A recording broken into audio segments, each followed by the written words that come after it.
बोला घर वालों ने 20 चप्पल मार के भगा दिया। मैंने कहा को? बोलो मैंने कहा कि मुझे वृंदावन रहना है, वहीं रहना है, वहीं रह करके भजन करना है।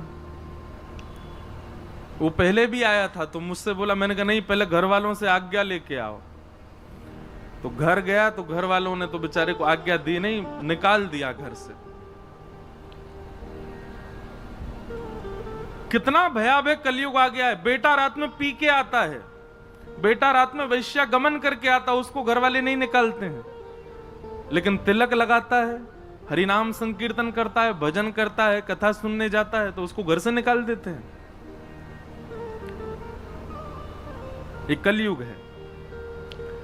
अब बेचारा वो वृंदावन में ही कहीं रह करके अपनी पढ़ाई आदि पूरी कर रहे हैं। मैंने कहा चलो, तो ये अंतर्निष्ठ लोगों की बात है।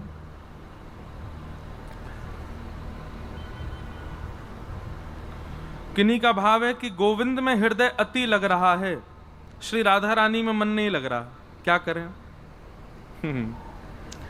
ठाकुर जी आपकी भक्ति से प्रसन्न नहीं है। आप जो भाव अर्पित कर रहे हो उससे शायद ठाकुर जी को कहीं ना कहीं कोई प्रसन्नता नहीं। तो ये बात निश्चित है कि किशोरी जी की भक्ति करो और श्याम सुंदर प्रिय लगने लग जाएं तो किशोरी जी प्रसन्न है। और ठाकुर जी की भक्ति करने लगो और करते करते किशोरी जी का जब कोई वाक्य सुनो, किशोरी जी की कोई लीला सुनो तो नेत्र सजल हो जाए, समझ जाना ठाकुर जी प्रसन्न है। हनुमान जी की भक्ति से यदि हनुमान जी प्रिय लगते हैं, राम जी प्रिय नहीं लगते, तो हनुमान जी प्रसन्न नहीं है आपसे। हनुमान चालीसा का पाठ करते करते करते राम जी से स्नेह हो जाए और राम राम जपते जपते जपते जपते श्री हनुमान जी प्रिय लगने लग जाएं।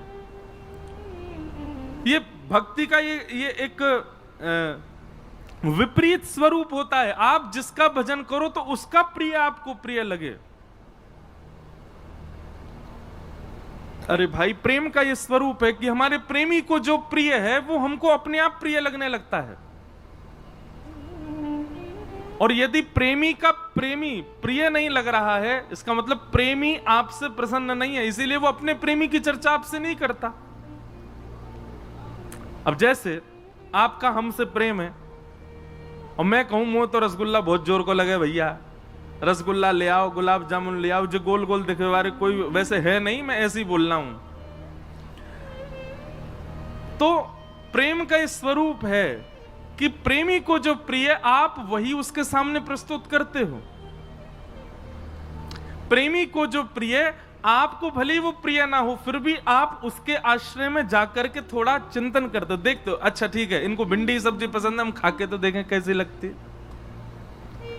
ठीक वैसे ही अगर आप ठाकुर जी की उपासना करते हैं और किशोरी जी के प्रति आपका भाव नहीं है, तो इसका मतलब यह कि आपकी जो भक्ति है उसमें कहीं तो चूक हो रही है, कहीं तो कुछ आपसे कुछ ऐसा कुछ भाव बन रहा है जिसकी वजह से किशोरी जी के प्रति प्रेम नहीं हो रहा है। और कोई यदि किशोरी जी कोई भजे जा रहा है, बस श्री राधा श्री राधा श्री राधा, ठाकुर जी के प्रति कोई भाव नहीं, तो निश्चित है कि उसकी भक्ति स्वीकार्य नहीं हो रही है।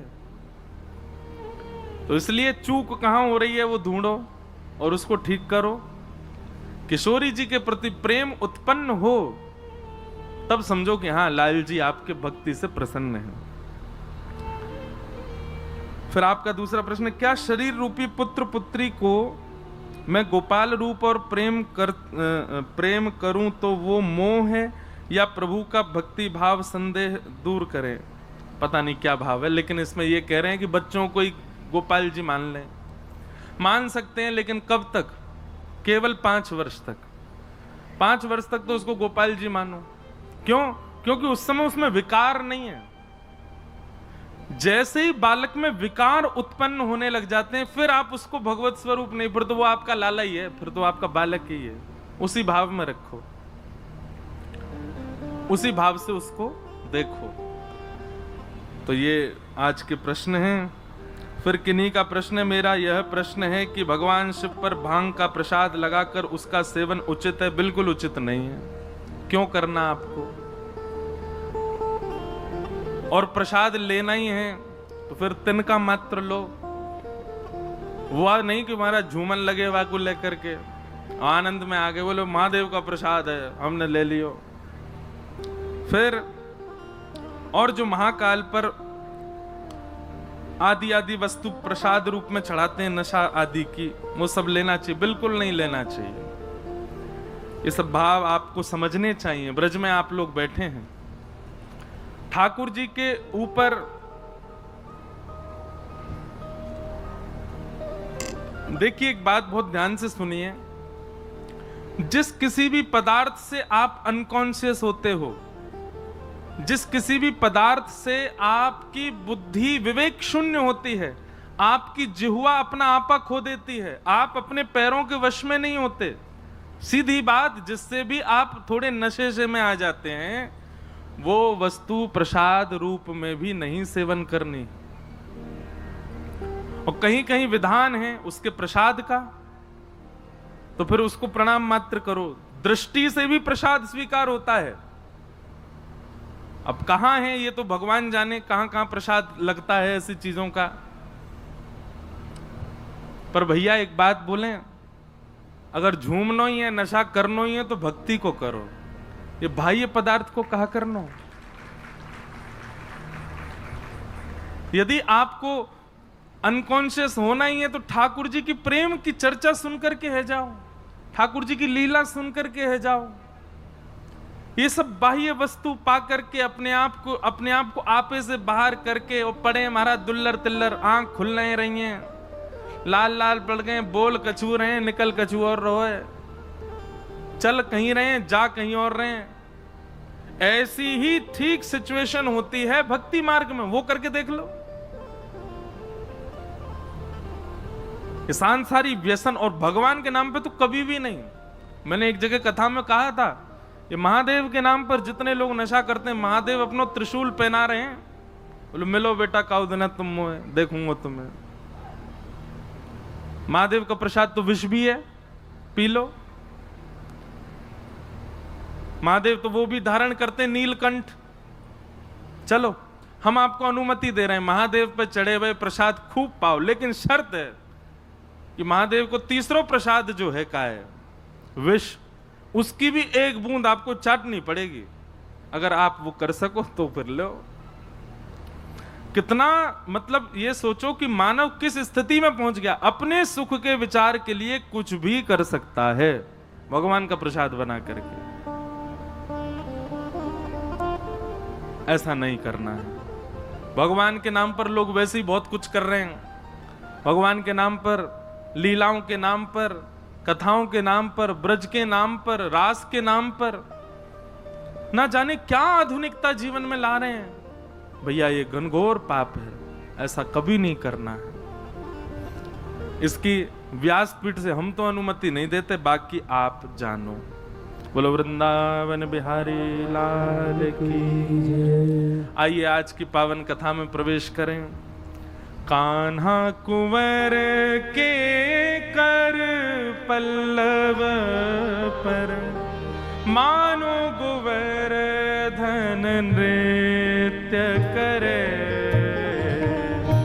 कान्हा कुंवर गाइए के कर पल्लव पर, मानो गोवर्धन नृत्य करे। कल हम लोग श्रवण कर रहे थे, सब ब्रजवासीन को लेकर के ठाकुर जी श्री गिरिराज जी की शरण में पहुंचे। गिरिराज जी की शरण में पहुंच करके सब ब्रजवासीन ने अपने अपने घर को 56 भोग लगायो। 4 भुजा वारे श्री गोवर्धन नाथ प्रकट भये, सब ब्रजवासीन को प्रसाद स्वीकार कियो। सब ब्रजवासी आनंद में भर गए, नाच रहे हैं, गा रहे हैं, उत्सव मना रहे हैं। हमारे ब्रज में जय जय प्रकट भयो, देवता प्रकट भयो है। आहा,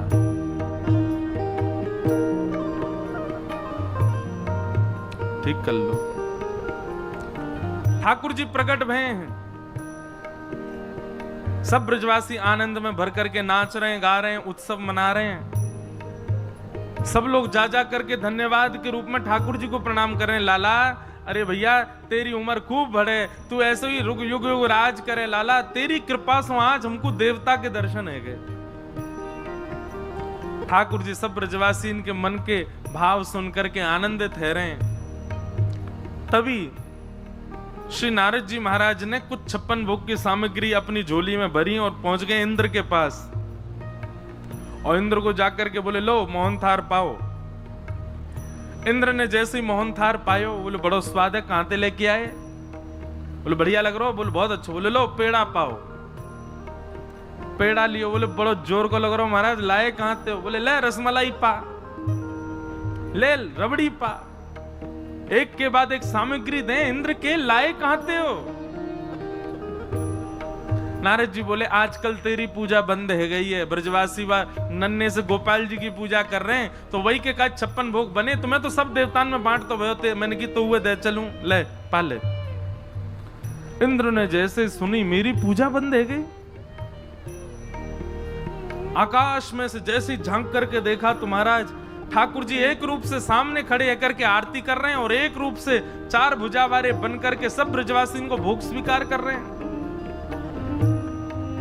बंधुओं, हम मानवों के चित्त में ठाकुर जी की लीला के प्रति संशय होना सामान्य बात है, क्योंकि देवताओं के चित्त में भी हो जाती है। लेकिन याद रहे, ये उन्हीं के चित्त में ठाकुर जी के प्रति प्रश्न चिन्ह प्रकट होता है जिनके चित्त में भक्ति नहीं है, प्रेम नहीं है, ज्ञान है, वैराग्य है, त्याग है। लेकिन प्रेम यदि नहीं है चित्त में, तो निश्चित है ठाकुर जी की लीला पर आप प्रश्न उठाओगे, ये कैसे हो गया, ये कैसे कर सकते हैं? इंद्र के चित्त में आया कि ये भगवान नहीं हो सकता, ये निश्चित ही कोई बहलूपिया अपनी पूजा करवाने के लिए कृष्ण रूप धारण करके गया है। और जैसे ये भाव आया, मेघमालाओं को आज्ञा कर दी, जाओ जाकर के पूरे ब्रजमंडल पर इतनी वर्षा करो कि पूरा ब्रजमंडल डूब जाए। काले काले बादलों ने आकर के पूरे ब्रजमंडल को घेर लिया, मूसलाधार बारिश होने लगी।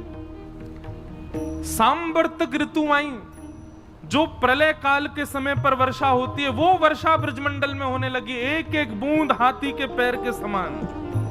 मतलब जहां बूंद गिरे वहीं गड्ढा है जाए। और ऐसी बूंद भी ऐसा नहीं कि यहां पड़ रही है वहां पड़ रही है, एक साथ पूरे ब्रजमंडल पर वर्षा हो रही है। ब्रजमंडल जल निमग्न होने लगा।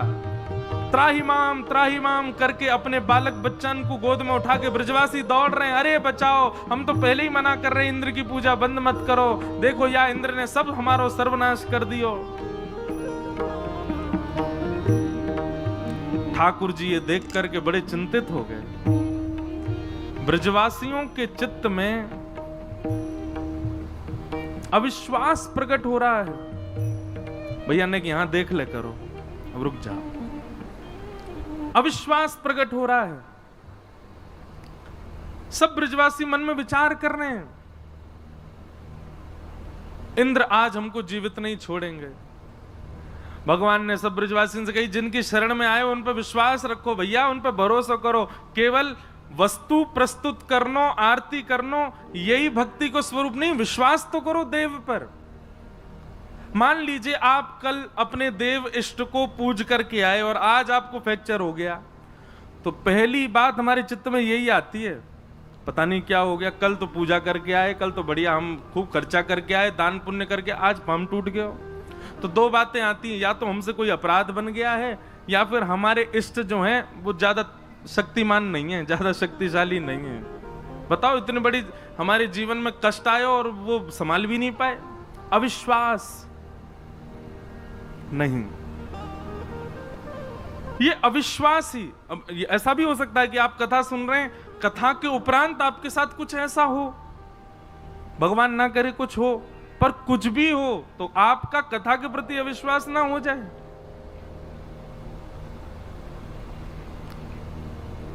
वही अविश्वास भक्ति में अपराध है।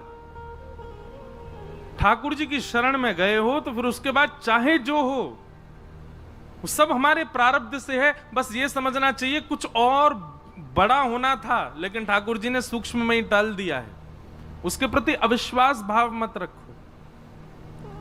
ब्रजवासी सब दौड़ने लगे, बोले भैया जय इंद्र नाराज है गोदी का। ठाकुर जी ने सबको रोका, लेकिन कोई सुने नहीं ठाकुर जी की बात।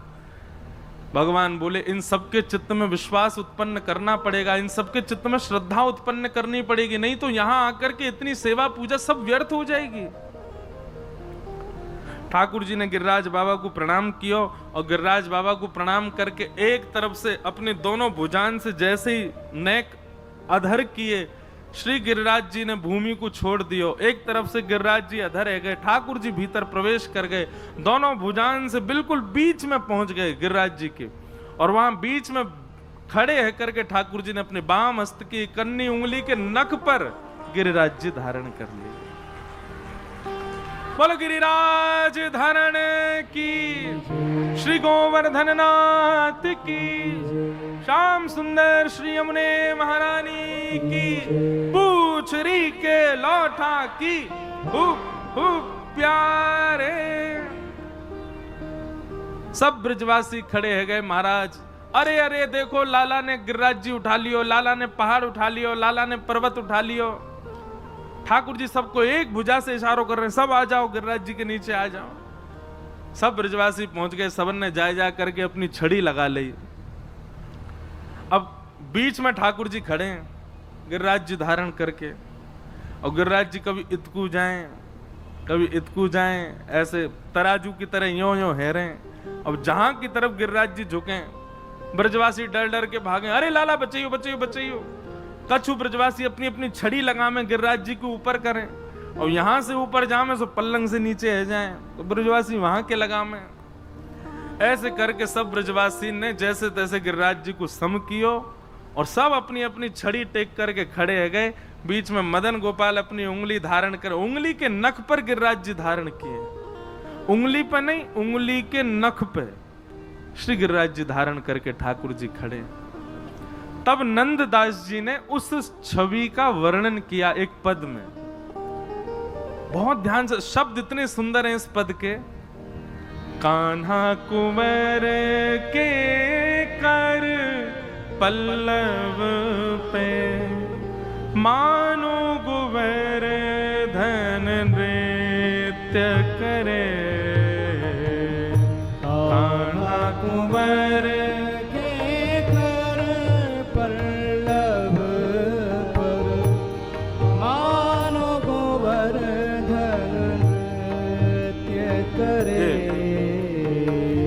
आप लोगों को पता ना दिख रहे हैं कि नहीं, ये रहो नंददास जी को चित्र, अष्ट सखा बैठे हैं ना नीचे, ये है नंददास, इनको ये पद है।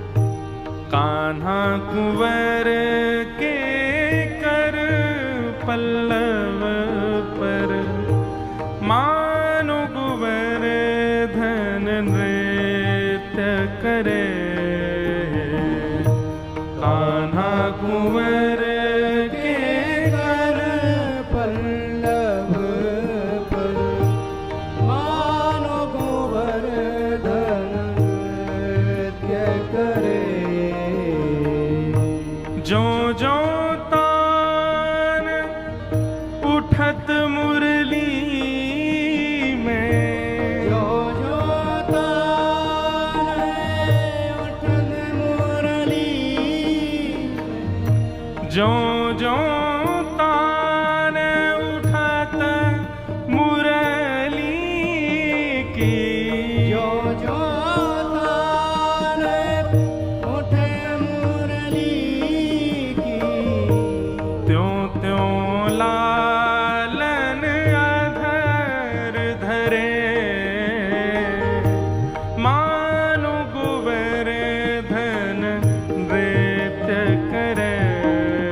रसिक जनों के पद होते हैं ना, इन पद के गायन के समय नेत्रबंद किया करो, और नेत्रबंद करके जो शब्द गाया जा रहा उसका दर्शन करो।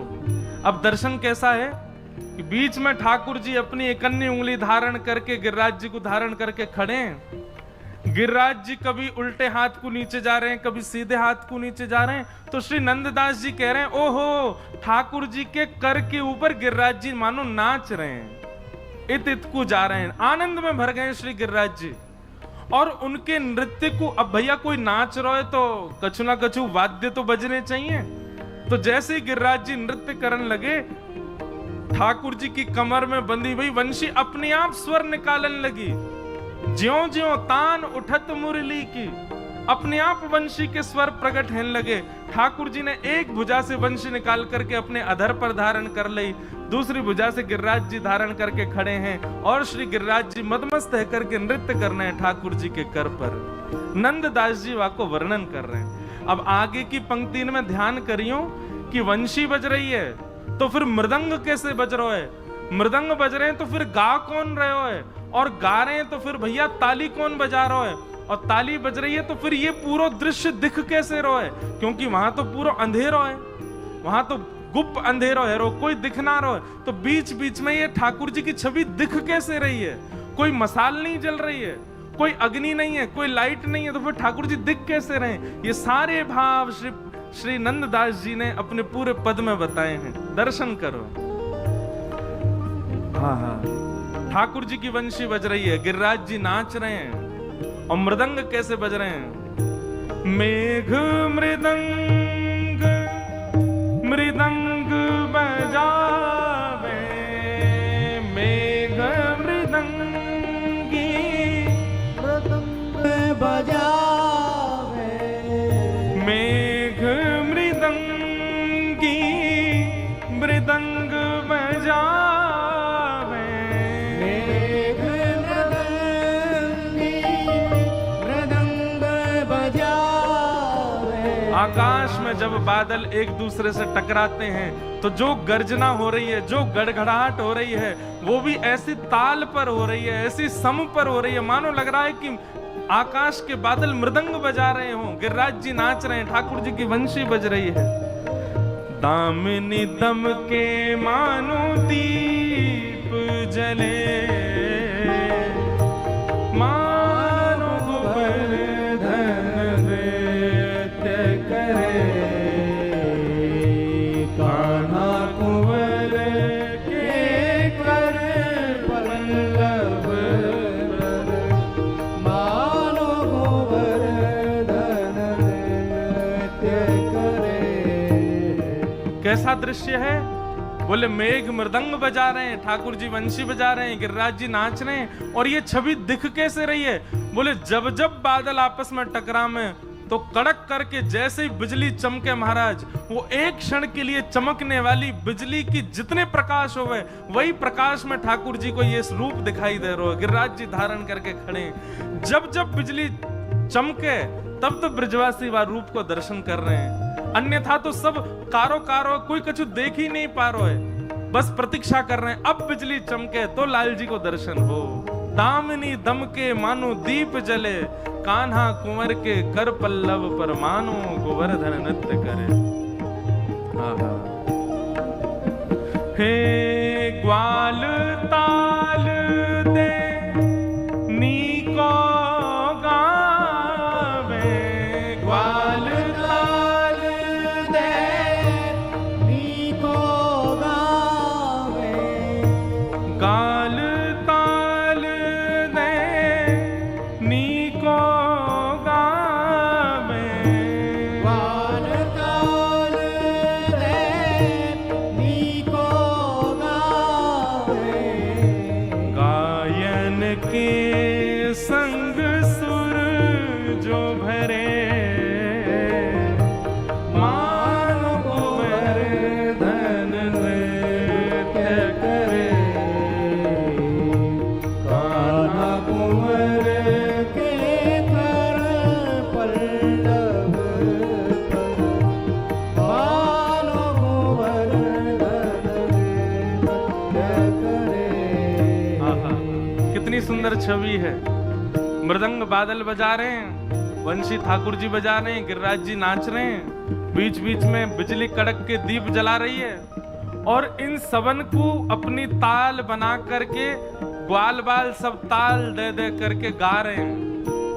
बोल गिरिराज धरण की मंगल गायन सब ग्वाल बाल चारों ओर बैठ करके कर रहे हैं। और वहां में भी एक अद्भुतता, गायन के संग सुर जो भरे, गैया जो रमावे ना, कि अम्मा अम्मा करके जो गैया बीच बीच में बोले, वो भी स्वर में बोल रही है, वो भी स्वर दे दे करके सबन को उत्साह वर्धन कर रही है।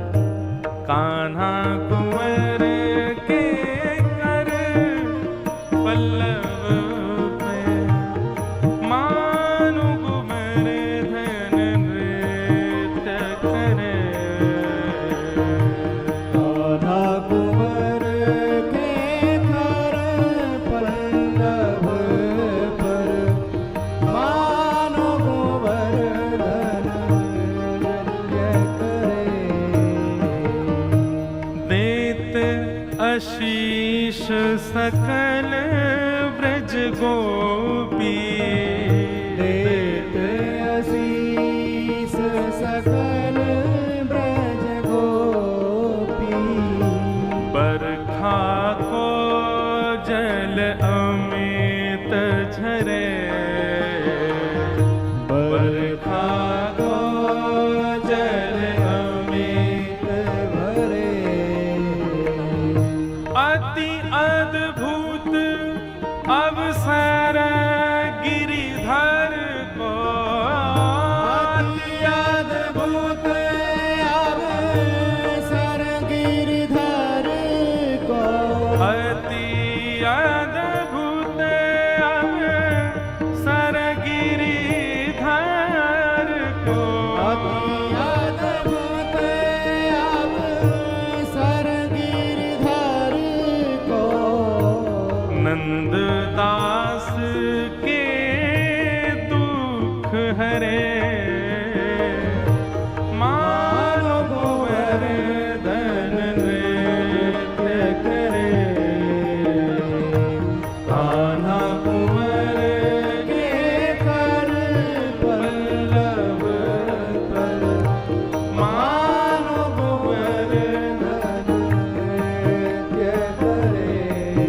गिरिराज धरण प्रभु तुम्हारी शरण, धरण प्रभु तुम्हारी शरण। गिरिराज धरण प्रभु तुम्हारी शरण। गिरिराज धरण प्रभु तुम्हारी शरण। रखो लाज हमारी गोवर्धन, रखो लाज हमारी गोवर्धन। हे रखो लाज हमारी गोवर्धन। रखो लाज हमारी गोवर्धन। हे गिरिराज धरण प्रभु तुम्हारी शरण, गिरिराज धरण प्रभु तुम्हारी शरण। गिरिराज धरण प्रभु तुम्हारी शरण। गिरिराज धरण प्रभु तुम्हारी शरण। हे गिरिराज धरण प्रभु तुम्हारी शरण। गिरिराज धरण प्रभु तुम्हारी शरण। ओ रखो लाज हमारी गोवर्धन, रखो लाज हमारी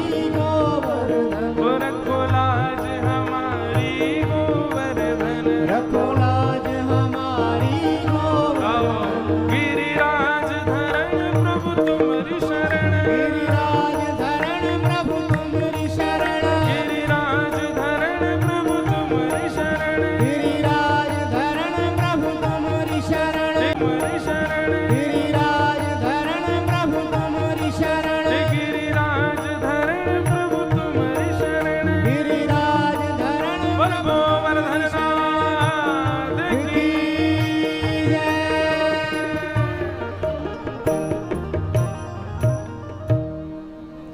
ऐसे श्री नंददास जी दर्शन कर रहे हैं।